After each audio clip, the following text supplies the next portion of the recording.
তো দেখো বন্ধুরা এখানে কি রান্না হচ্ছে, এখানে রান্না হচ্ছে মাংস। এটা দিয়ে বিরিয়ানি বানাবো আমি। তো দেখো এই যে বিরিয়ানির হাঁড়িতে একবারে বসিয়ে দিয়েছি মাংস কষানোর জন্য। এটা হচ্ছে বিরিয়ানির হাঁড়ি। আজকে চিকেন বিরিয়ানি বানাবো। তো চিকেন বিরিয়ানির জন্য মাংসটাকে কষিয়ে নিচ্ছি ভালো করে। আর এই যে আলু, গোটা গোটা আলু দিয়েছি, আলুগুলো ভেজে তারপরে এক্ষুনি দিলাম। আলুগুলো লাল লাল করে ভেজে নিয়েছি, মোটামুটি লাল লাল করে। তো ভেজে নিয়েছি, নিয়ে তোমার মাংসগুলোকে কষাচ্ছি। যেহেতু আলু একটু সেদ্ধ হতে সময় লাগে, তো মাংস অর্ধেক কষানো হয়ে গেছে, তারপরে আলুগুলো এক্ষুনি দিয়েছি। তো চলো মাংসটা ভালো করে কষানো হবে।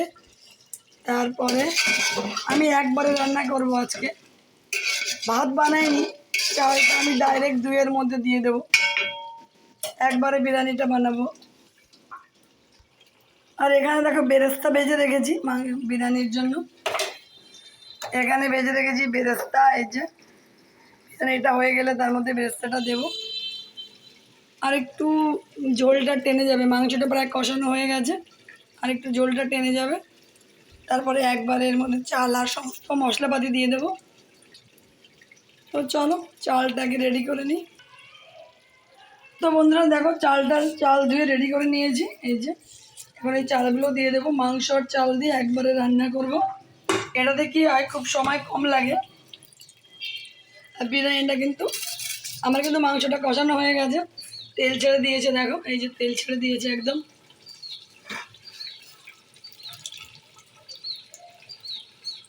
চালটাকে চাইলে ঘি দিয়ে ভেজে নেওয়া যায়, কিন্তু এখন আমার সময় নেই, তাই চালটাকে ভেজে নিলাম না। কিন্তু ভেজে না নিলেও কোনো অসুবিধে নেই, একদম ঝরঝরে হবে বিরিয়ানি। যখন বিরিয়ানিটা পুরো রেডি হয়ে যাবে, সবাইকে বেড়ে দেবো, তখন আমি তোমাদের দেখাবো যে বিরিয়ানিটা কত ঝরঝরা হচ্ছে আর কত সুন্দর হয়েছে। তবে সবসময় যে আমি এভাবে বিরিয়ানি বানাই তা না, আমি ভাত বানিয়ে লেয়ার করে দিয়েও বানাই, চাল ভেজে একবারে দিয়েও বানাই, বিভিন্ন রকমভাবে বানাই। বিরিয়ানির পুরো রেসিপি সব রকমের আমি তোমাদের সাথে অন্যদিন শেয়ার করব। আজকে শেয়ার করলাম না, একটু দেরি হয়ে গেছে।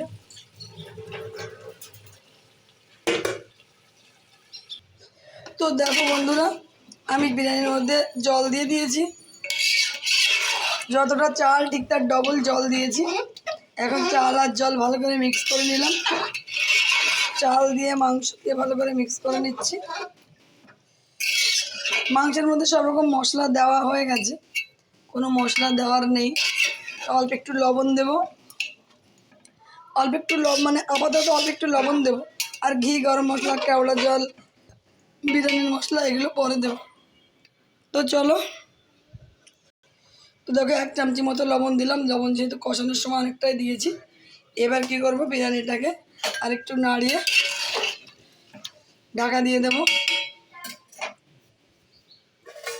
তারপরে বিরিয়ানি হয়ে গেলে বাকি মশলাগুলো দেব।